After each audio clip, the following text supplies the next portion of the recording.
Hello and welcome to FBL Broadcasting. We stream it live, making local global. This is our update with the Aylesbury Mayor, Mike Smith. So if I just add him to the stream. Hello, Mike. How are you doing? Hi, Martin. I'm good, thanks. How are you? I'm all right. I'm okay. I had a week off.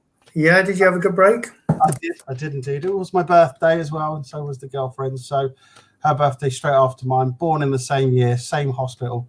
Seven hours apart. So that's amazing. The only downside is that my birthday finishes at 12 whether I like it or not, and hers begins. So it's unfair. Unfair. So I don't get to stretch it out, but other than that. But yeah, it was good. How's things been with you with Aylesbury Town Council duties and work alike?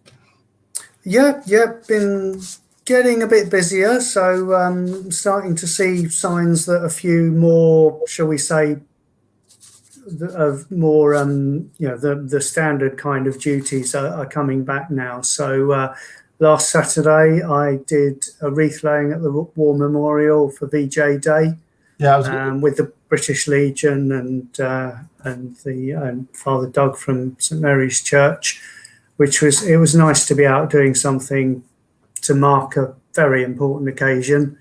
Sometimes seems to play second fiddle to VE Day, but that was the real absolute end of the Second World War. So definitely something that should continue to be remembered. Thanks to the Manhattan Project, isn't it, really? That's where that all comes to light. Yeah, controversial thing to say, possibly, but there's no doubt it shortened the war by a long time. And yeah, it's arguable a lot more lives were saved than were lost as a result of taking that step. Interesting debate we could have there. Oh, we have to invite you actually to, I think, get the debate started. It's taken a bit of a serious, the Bucks debate that I do. It's taken a bit of a serious thing. I'm trying to bring it in because I think we have quite a good bit of a laugh really in some of the stuff that we talk about, and just especially the stuff that's gone on around the world and in the Buckinghamshire area. So yeah, that's the Manhattan Project, very interesting. It's one of those things, was it a good thing to happen or was it not? But like you say, for another day. So shall we start this off with obviously the coronavirus? It's still called the coronavirus update, and maybe at some point we'll move it towards mayor update, or I don't know, we'll come up with a great title for you. I had some fun looking up some information, as they say. It's not fun looking it up, unfortunately, because people have died because of it. There we go. So far we're sitting at, let me just, you can tell you're my first broadcast. So since I come back, really, sort of thing. There was something I just need to add. There we go. I'll let it slip across the bottom there so that we know what's going on. Do let us know in the comments, everybody, if you're watching this live, or maybe if you're watching on the replay, as they say. Do put it down. We will try and get back to you and give you answers to any questions you may have. And if you are watching, do put some comments in. Mike does like to reply to them, don't you, Mike? You do like. I certainly do. Yeah, definitely. So we're standing at total deaths, 41,381 in the UK, 12 new deaths. I think that's in the last 24 hours, that one. A rolling day average of 10 from what I saw earlier on. This is on the BBC website. Yeah, I looked at the same yesterday. I think it was only 3 new deaths yesterday, and I was quite intrigued looking at those figures that the number of deaths is coming down, or has come down quite rapidly from what it was, but the number of cases is going up again. And part of that is probably down to increased testing. It's potentially a good thing if cases are rising, but deaths are not rising as rapidly. Are we getting better at treating it or catching it early and being able to deal with it? So I'm not sure what to make of that. And that R number's going up as well. So is that storing up a bit of trouble for the future? Well, it has changed a bit from, what was it, 0.5 to 1. It is going up to 0.8 to 1. So and there are some places where it's above, or Northern Ireland is definitely above. And you are keeping up with your information. Yeah. I was going to scroll to all that, but you got it all covered, so that's pretty good. But Northern Ireland, yeah, I was quite surprised to see that going up quite a lot. But I tell you what was interesting as well that I caught earlier on in the week is they've reduced the amount of deaths by 5,000. Yeah, they did that about a week or so ago, didn't they? A different way of counting. I think the time between a positive test and the time of death is now limited to a certain number of weeks, isn't it? Yeah, 28 days, and then that they stop counting it as a COVID death. So that's why in the figures below, if you're looking at it, everybody's 41,369. Last time was 45,961, and that's why it's reduced. So it's up 408 or something. So yeah, it's a bit of a weird one. I mean, they're bringing it in line with the rest of the world apparently, or something like that, or the rest of the UK. That's England change of 5,000, I believe, not the UK as well, because apparently Wales, Scotland, I think, I might be wrong, could be wrong, but just found that quite interesting that had changed. Caught that off the corner the other day. So Buckinghamshire, 6 cases. Now we talked about this last time, so basically 3 weeks ago. 6 cases per 100,000. So before we were actually looking at information in regards to how many, and now it's like breaking it down to say, right, well, we have 534,000, I believe, in the Buckinghamshire area. Yeah. So, you know, do your maths, 30, isn't it? 30 cases, whatever. So 32 cases in the last week compared to 6 the previous week. So that's a massive change if you look on there. So what's going on? Are we going to end up in the likes of other areas in the UK? Have you been briefed about that in any shape, way, or form? Or have you been put on, you know, hold back for a second? There might be some news coming that issues are... Nothing that's been briefed to myself or the town council that I know of, which I hope is a good thing. If there's no briefing going on, it means I hope it means that there's no consideration of a possible local lockdown or any circumstances that would make them think about that. But I don't know. It may be, you know, something considered between the Buckinghamshire Council, the police, the health authorities, other authorities that are looking at it more Buckinghamshire wide than town by town. Would you be notified then, as in such, consulted if all right, sorry, I'm just checking the comments there. Would you be consulted as in what would be going on with the Aylesbury Town Council, or would the Buckinghamshire County be doing their thing and saying this is what's going on and this is what's going to happen?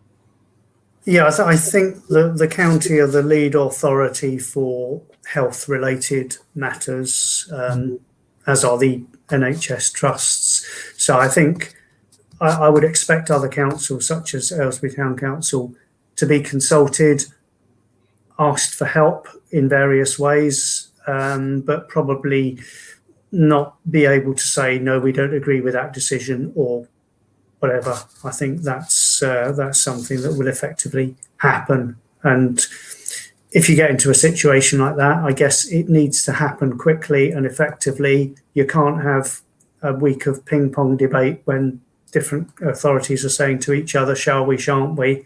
You need to just get on and do what needs to be done. That's a good point. Yeah.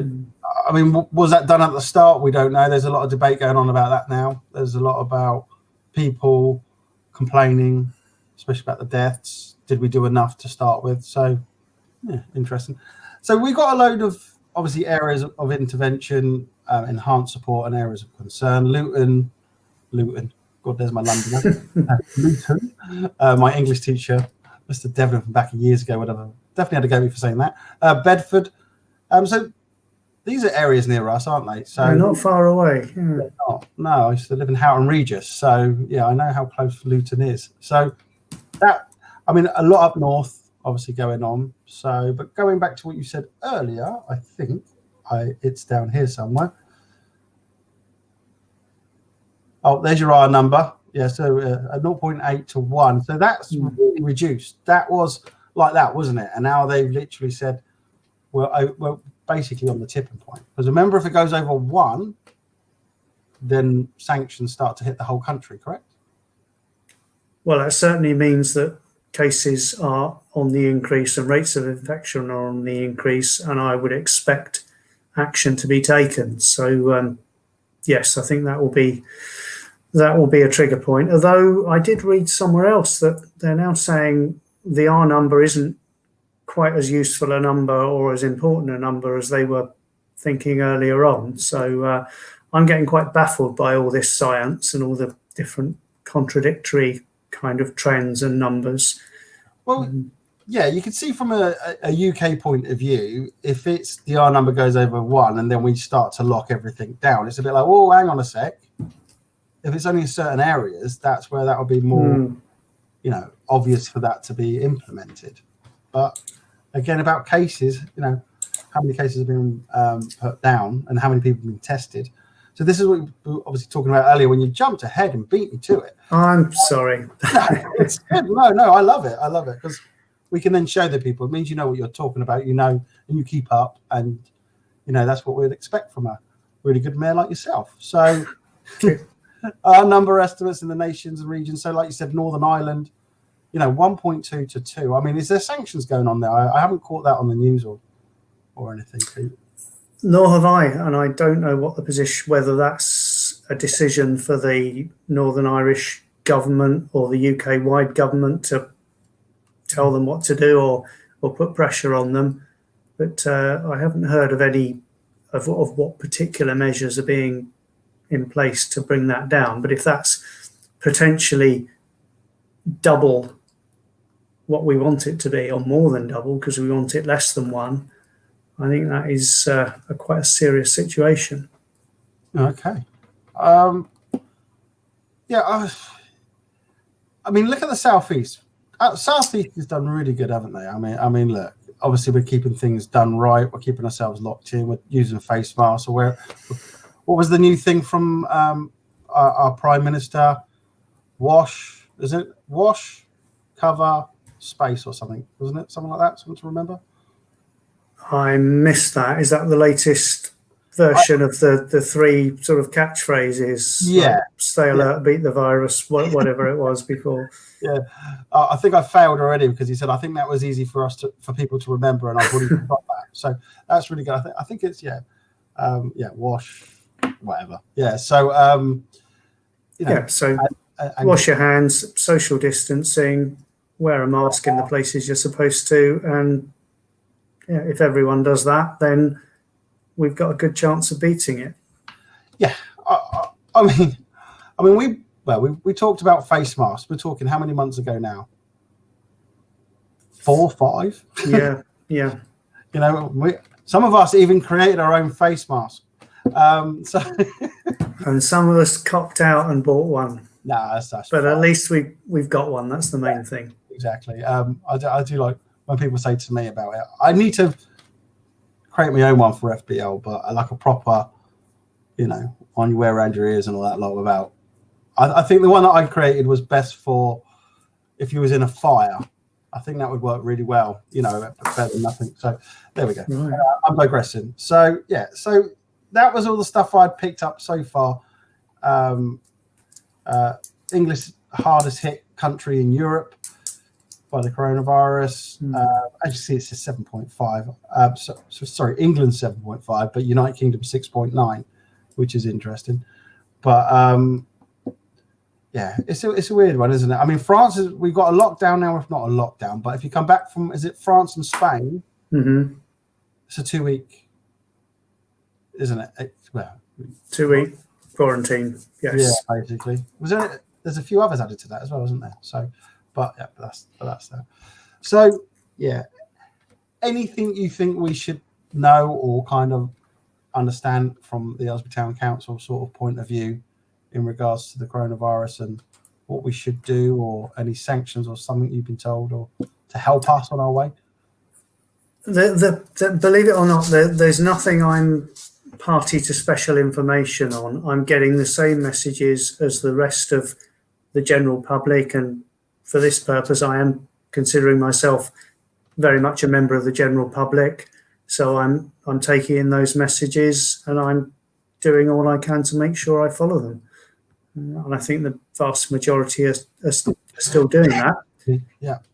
Have been a few reported cases of idiots having house parties or raves or whatever, but raves are definitely not my scene, so you wouldn't catch me at one of those or any sort of gathering that wasn't within the rules. I think we're at a finely balanced point as we move towards autumn and then winter and the possibility of a second spike.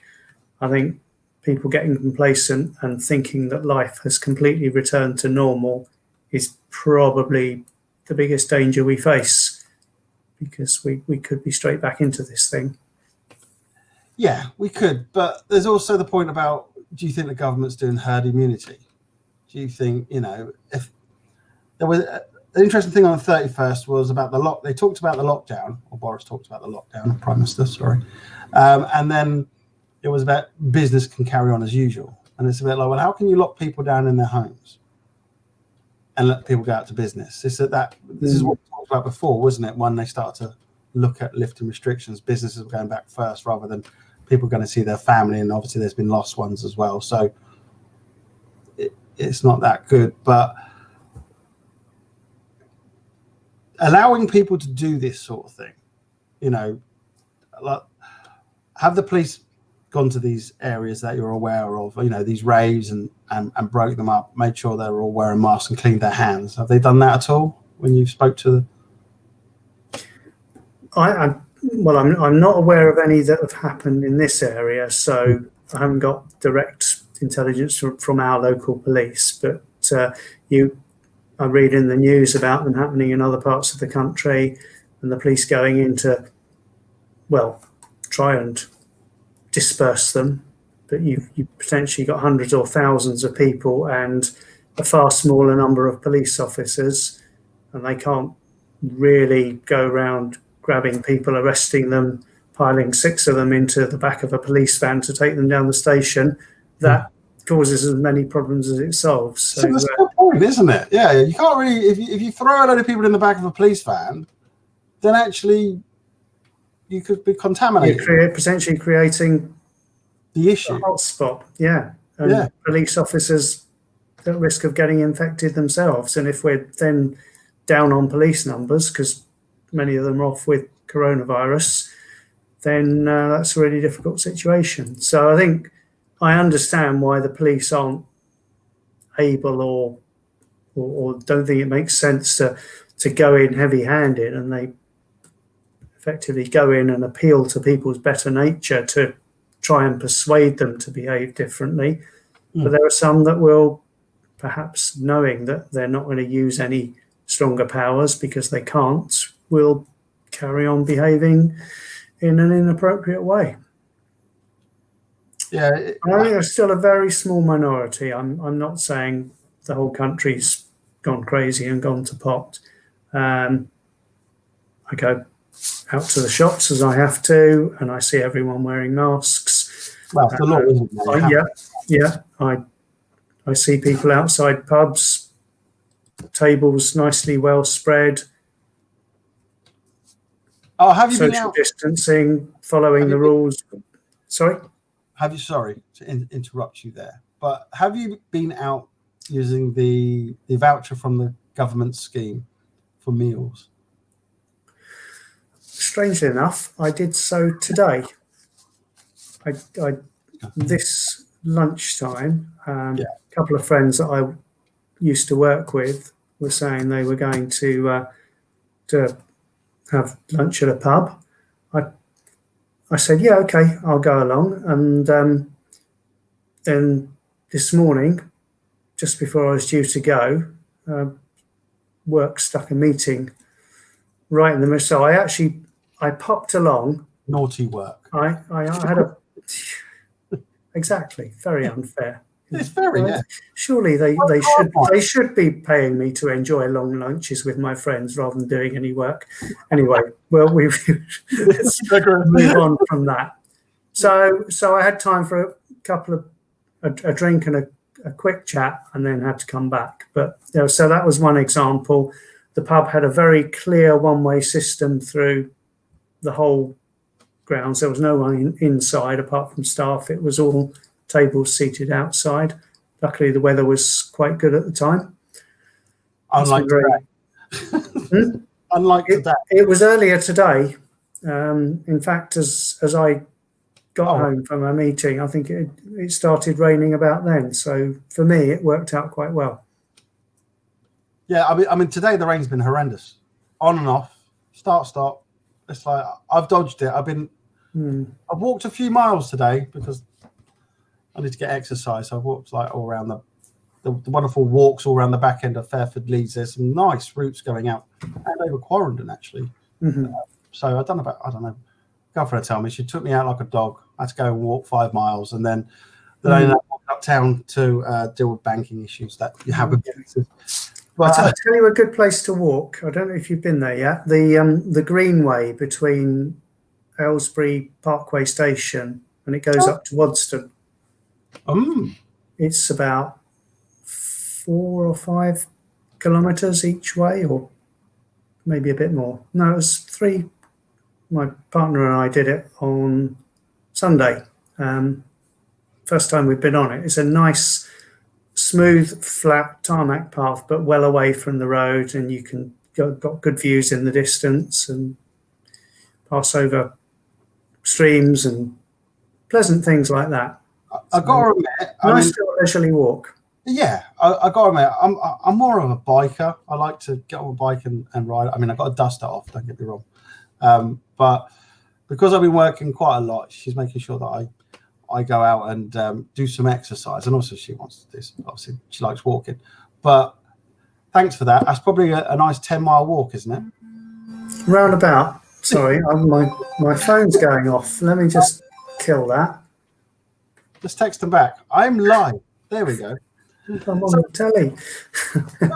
As you walk along these wonderful walks, do you see a lot of mess? Do you see a lot of paper and cups and cans? Which I think that brings us on to a thing you want to talk about. I wonder what you're about to turn the conversation onto. Yes. I did. Litter. I got you something. Ready? Little prize. There you go. He got so found. But there was also Wombles Wanted. I thought that was quite cool. Sorry, I'm a big kid. Sorry. But, that's all right. Yes. Every one of us of a certain age remembers the Wombles, and they're not just imaginary creatures. They do exist right here in Aylesbury and in Wadston and Fairford Leeds and other places. Oh, have I lost you? Oh, my. Oh, hello, we're back. I don't know what happened. Okay. That was obviously the government stopping us from broadcasting the Wombles. Sorry, carry on. I don't know what happened there. We lost. Okay, so the Wombles is a fantastic group of people, started up in Aylesbury not too long ago, a few months or so back. It was a guy called Richard Walker and actually mainly his teenage daughter, Abigail, who I think she was involved in a school project about the environment and started to realise how litter is not just messy, it harms wildlife, it pollutes rivers, it causes all kinds of problems. So they borrowed some litter picking kit from the town council and started going out picking it up and wombling. And from a handful of people, they're now getting 25, 30, sometimes 40 people out on each session. They go to a different part of town every weekend and in the midweek. I've been along to about 6 sessions so far, and it's another great way to get exercise, get out and have a chat, you socialise, you keep your distance, obviously, and you're doing something really effective. And they've become quite well known around the town now. Certainly the last few times I have been out, people have been coming out their houses or stopping their cars and saying, "Oh, are you one of the Wombles? Thank you for all you're doing." Oh, that's nice. That's really good that people have done that.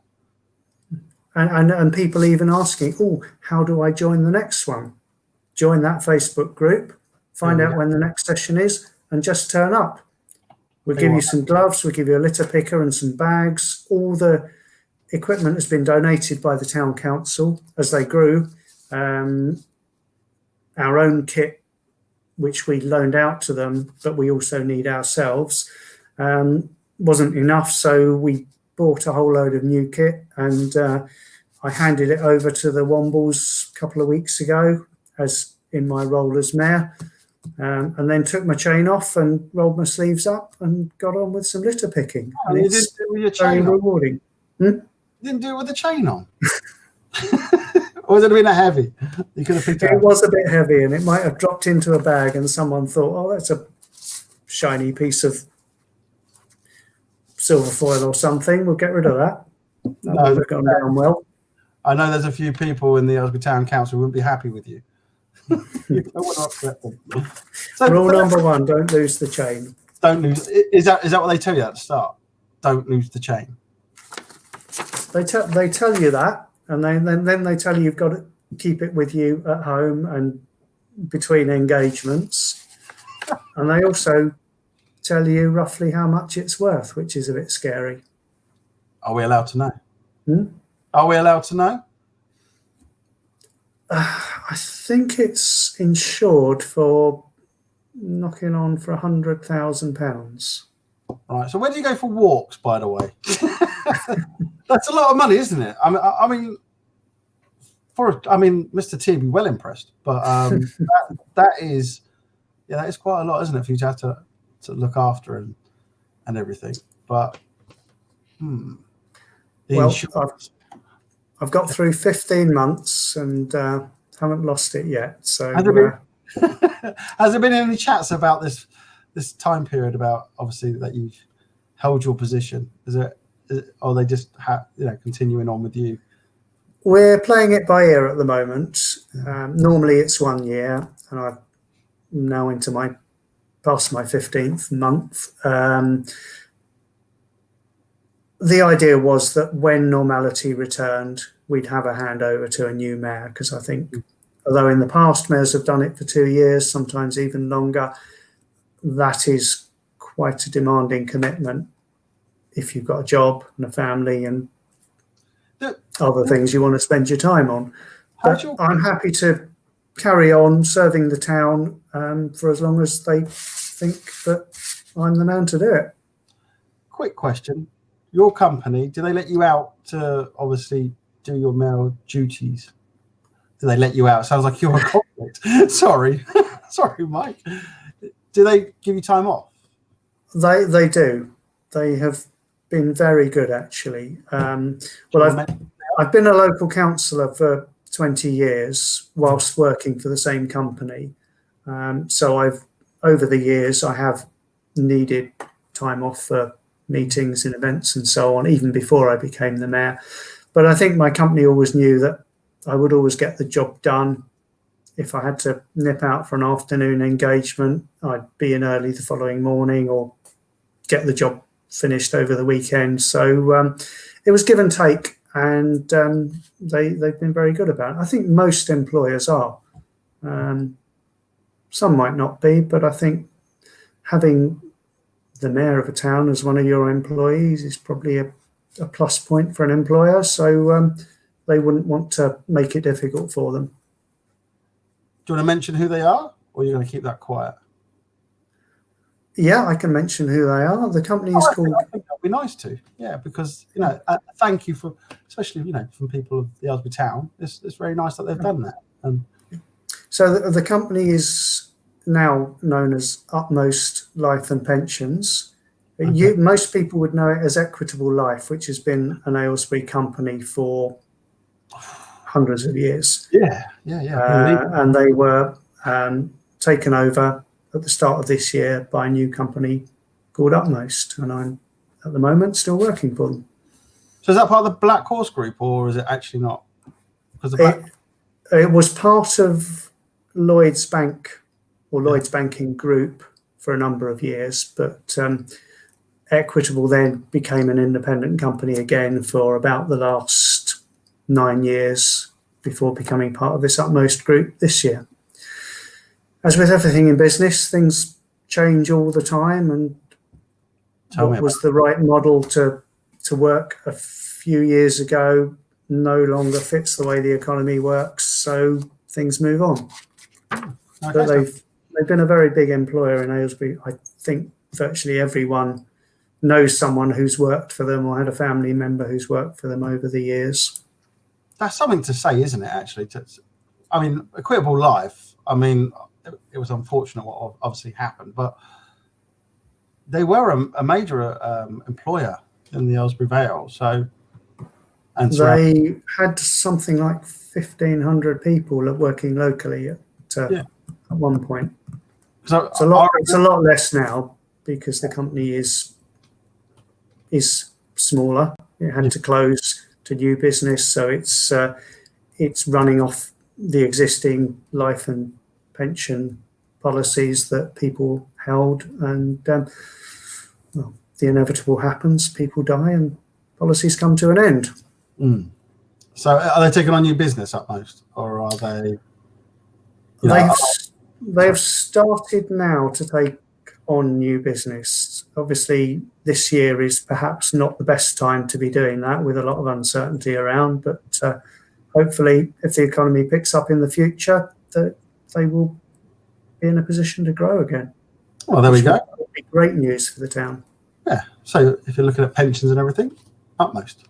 There we go. A bit of advertising for them, and well done. Thank you, Utmost. Yeah. So we've got the Wombles. I'm going off to Lindengate tomorrow, as per request. Lovely. I'm you going will love it there. Yeah, I'm sure I will. I'm going to pop and see them tomorrow. So when we do a live feed, we won't do a live feed tomorrow, but we'll just go and check it out and see how we can deliver something. So please keep an eye on, subscribe to FBL Broadcast on YouTube. So when we do go live and what we do, then obviously you can comment and ask them questions, because I think they'll be able to answer quite a few questions from people as well, and that's why I think a live stream would be better. I've just quickly flicked over to tomorrow's weather forecast. It's not looking that great. So well, again, I'm just going to check it out. Time your live stream for a better day. Yeah. Well, what I said to them, we'll have a little chat. I'll check it out to see, I'll take Frankie and everything, the camper van, and set things up. So it's a bit like get the lay of the land really beforehand. So yeah, that'll be all right. But yeah, I mean they sound really nice. They're really good. They communicate really nicely, and it'll be nice just to promote, obviously, because of mental health and how the impact with COVID and just normal life, normal day to day, and with things returning back to normal, I think it's one of those things people would benefit a lot. So. One of the things from an FBL point of view, I want to start pushing out a lot of the businesses and charities and, businesses, because they could do with some advertising for one thing. I can do a quick, short thing with them, but also with a lot of the communities like the Wombles, like you said. Maybe I can go out there as well. There's some new kit I want to test out. So actually the Wombles might be quite good for that as well. So if you could pass on me a name, maybe I can chat to somebody, or maybe when you're there next, I can come along with the camera and the crew and do a little bit as well. Okay. Don't need so much camera crew for this new bit of kit that I'm playing with. So there we go. Mix 96. Anything else that you've heard about going on there? We've got about 2 weeks left, haven't we, before it all gets closed down? Yeah, it already. Some people are saying it feels like the beginning of the end. The program content is changing a lot. Some of the well-known presenters are into their last few shows. The jingles are completely different. It's very much promoting the fact that this is becoming greatest hits radio and getting that idea into people's heads that the Mix 96 they know and love will not be around for much longer, which is really sad. I think we all went into the battle thinking it's going to be a hard one, but we wouldn't be doing this unless we thought there was at least a slim chance of a change of heart. And Baur Media perhaps don't have a heart, but they have not changed their approach. Like I said, I'm looking at solutions. I've reached out to a couple of places to see if they could help, but they couldn't, which is unfortunate. But like we talked about before, us Aylesbury folk have a lot of resource and a lot of kicking us that we just, when we get put down, I'll get back up, dust ourselves off, and carry on. But I'll do what I can and see what I was trying to find the Mix 96 Facebook group. I see the Aylesbury Liberal Democrats have saved Mix 96. Let's see if we can bring that up. So I know you're affiliated there. Let's have a look. It's not. Is there a? Oh, that's just a sign-up page. It's a shame. But oh yeah. The Lib Dems launched the first petition to save Mix 96. Then there was another one, which was non-political, I suppose. Where is it? There we go. A lot of people were happy to sign up the Lib Dems petition, but others didn't want to be associated with any party. So the non-political petition was launched. Couldn't you? You can understand people don't want to be affiliated and have their information. Well, it's a bit unfair because it wasn't asking you to affiliate or declare yourself as a diehard Lib Dem supporter. It was supporting one particular campaign, and when you signed up, there was a very clear, as there has to be, an opt-out box to say if you don't want to have any further communication from the Lib Dems about any of our campaigns or activities, tick this box, and apart from your name going on the petition, nothing else will happen. But anyway, there were two petitions. Between them, they gathered about 7,000 signatures, and there were similar petitions for all the other stations that Baur have hoovered up, who are all in the same position, and they have all had the same negative reaction. So it is quite disappointing. But as you say, Aylesbury folk, we can be resilient.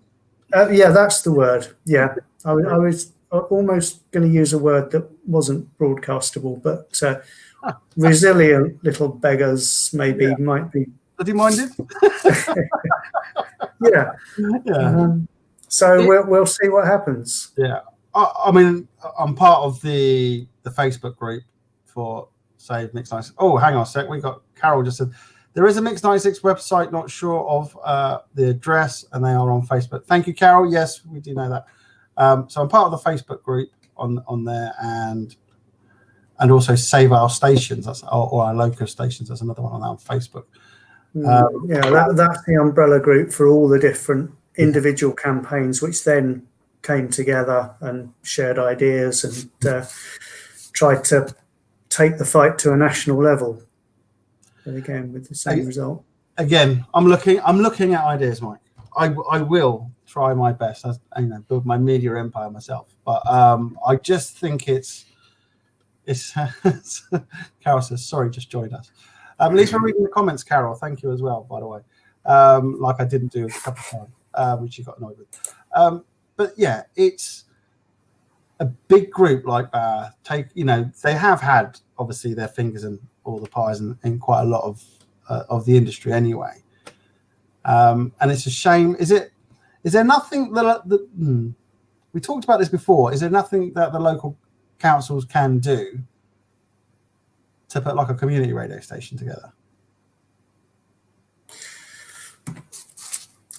It's too costly, you can't afford it. It's going to come down to they couldn't finance the operation. I think spending public money on something like that at a time when finances have been stretched by years of difficult times for local government, and now coronavirus on top.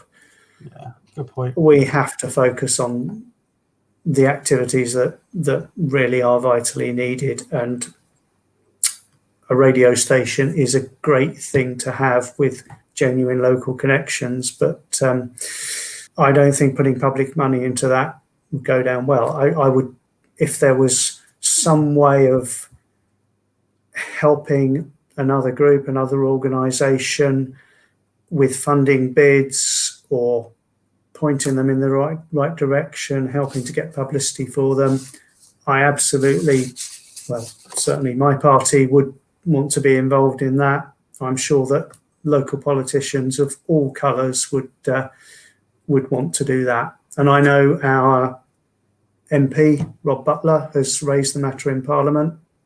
Okay. He's a different party to me, but he feels the same way about this very important local resource.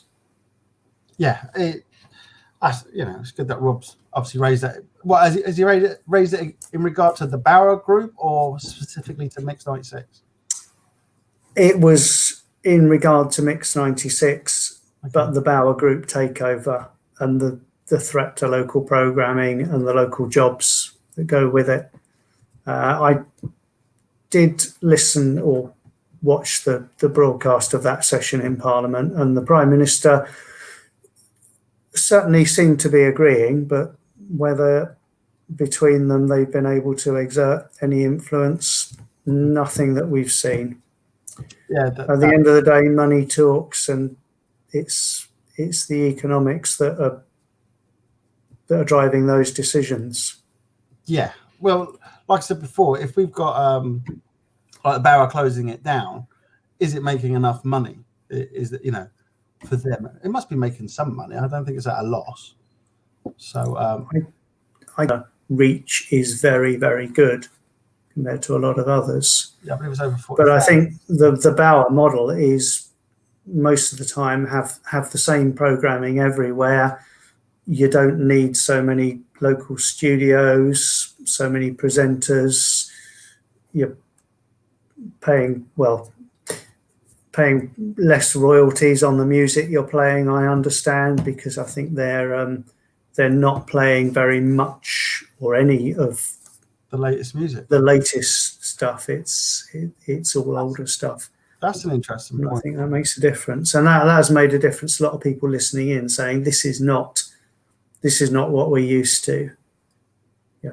You've got other radio stations like Absolute 80s and those that specialise in the older stuff. Actually, Absolute is part of the Baur Group as well. Yeah.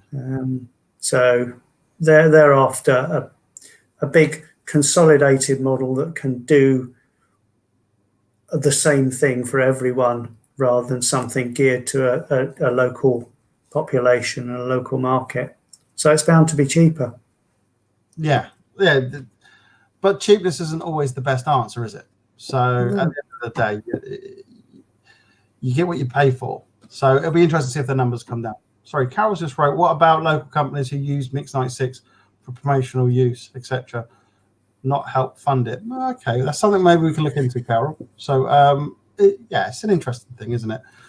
I mean, they help fund it because they advertise with it. So with the companies, but like I say, I'll try and do what I can. And maybe if you can point me to a few places as well, that might come in handy. Is there anything else, Mike, you'd like to update us to before we call it a close and let you get back to normal life, as they say? The new normal life. No, I think we've covered some interesting topics, and always good chatting to you. And you, sir. Let's hope we can do so again. I'm sure we can. We'll book something in the calendar, and I will certainly put you in touch with the Wombles. Yeah, they would love more publicity. I am trying out new equipment. Sorry, Carol just put VAR are all about the community. There we go, VAR. There we go. Okay. The Housing Trust, they've got a community fund. Yeah, there we go. It's interesting. So I've got new ideas, new equipment, had my rest for a week. So there's quite a lot. And like one of the biggest things is about pushing things out there, especially with Mix 96 coming to a close, so to speak. It's a bit like, how can FPL help and get involved? I mean, a radio station would be great, but when you start to look at all the financials that go part of it at the moment, it's, is it outside my realm? Probably, but we'll see. But again, run the student network at uni, and I don't think it's that hard. People just have to press the play and the stop button if I find my radio station. What do you mean? It's not like the old days where you've got to get the needle on the record and find where the start of the groove is. It's all just press a button, isn't it? Probably even I could do it. What was it, 20 years ago when I was working in Mercury FM? I went from a university thing, which was put your CD in. Yes, people watching CD. I am old, thank you very much. put it in the comments. But yeah, to go in with Mercury FM and looking at that, and it was like literally you could choose the song, you know, press play and it would, you know, it would send out the royalty, do everything. Where back at university, you'd have to write things down, and you know, it's very interesting how things, when they're automated, how easy they become. But you know, paying out the money, the PRS fee, and all that lot, it'd be quite interesting to. That's where a lot of the money goes, as well as the licensing. So we'll see. But yes, Wombles, I'm definitely interested. It'd be quite cool to test out my new idea, my new equipment with them, actually. So how many do you usually go out and clear up? How many people? Yeah. It's generally 20 plus. Okay. Each session.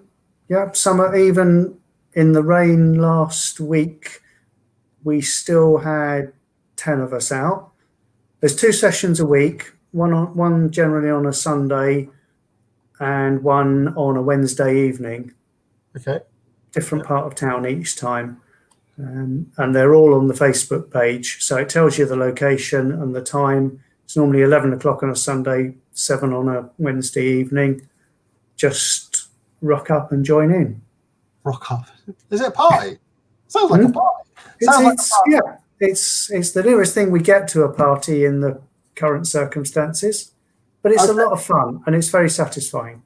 How long for? So it's Sunday and Wednesday. How long for did you say? About an hour. About an hour. People are there for about 2 hours, but if you can only come along for an hour or even half an hour, fill a bag, drop it off, and off you go. Every little helps. And they have collected this year alone over 1,000 bags of rubbish from their various Wombles. How much? 1,000. Wow. That's a lot of rubbish that would otherwise be on the side of the road or on the football pitches. So it just goes to show there's a real problem that needs addressing. And the frustrating thing is the Wombles shouldn't need to exist, because people shouldn't be dropping litter. Using the bin, or if the bin is full or there isn't a bin, take it home. But we have to deal with those that don't think that way. Our bin's not big enough. Is that the problem, do you think?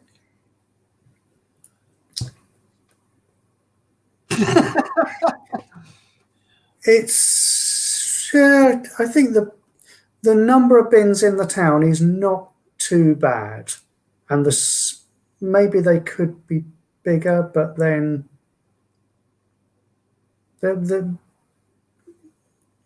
the emptying is as regular as it can be, and we could provide bins on every lamppost, but there would still be people, and I think we've all seen them actually. Even if they're a few steps away from a bin, will still drop their litter on the floor. It's about educating people and people realising that it's actually a crime. Do you know how much it is? How much? I don't know. I think it's £50 fine. I can't remember. It might even be more than that. Shall we do? Before we go, shall we do a quick look? How much is the fine? Okay, if we can. We've got to promote Carol. What estate? She said starting her estate. So what estate is that, Carol? Right. So what's the fine for litter dropping in the UK? Ready, steady, go. So it looks like £2,500. You can go up to. It charges up for £80 for a litter offence. As an alternative to prosecution, if the offender is prosecuted and convicted in court, the fine could rise to £2,500. That would certainly get the lesson across to people. I think it's you have to prove that person dropped that bit of litter, and you've got to have, obviously for a criminal case, you've got to have certain amount of evidence, but it's the fines that are levied. So you've got people fly tipping huge loads of rubbish on open spaces and in lay-bys and that. And even though there was a case, I think it was in Buckinghamshire earlier this week, where someone dumped 25 lorry loads of rubbish and was identified either by CCTV or something within the rubbish that identified where it had come from. And the fine plus costs, etc., was something like £1,500. Oh, You think it must have cost the council more than that to clear it up, to do all the investigations to get that successfully into court. And it needs to be a much stronger deterrent, I think. Well, with the fly tip, there is that problem we've got with the tip, obviously, charging now for everything. So was this a commercial person, or was this actually to have that amount of tip in, it must be commercial. I think, yes, it was somebody that had been paid by somebody to take the rubbish away from doing a job. I can't remember the details. Claimed to be a licensed waste carrier and would dispose of it responsibly, but you are still liable. You know that you're still liable. So if I paid you to get rid of my rubbish and then you flight tip it, I'm still responsible. Absolutely, yeah. So yeah.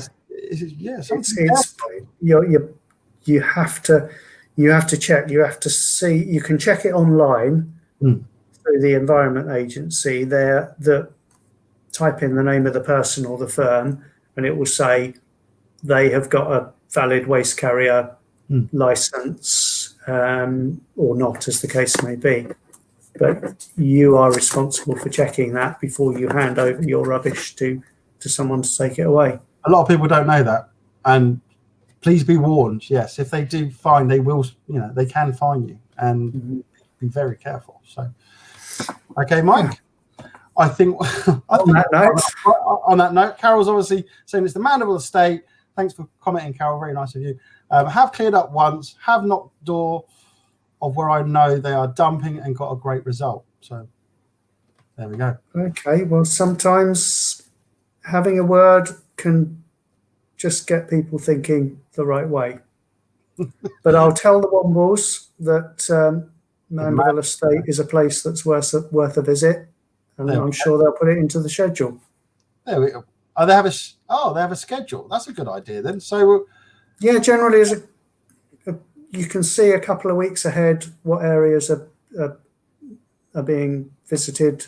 So you can actually decide, okay, I don't want to do that one that way, but I will do that one. So, okay. You can do, yeah. All right, then, well, if you can pass on me some details, that'd be great.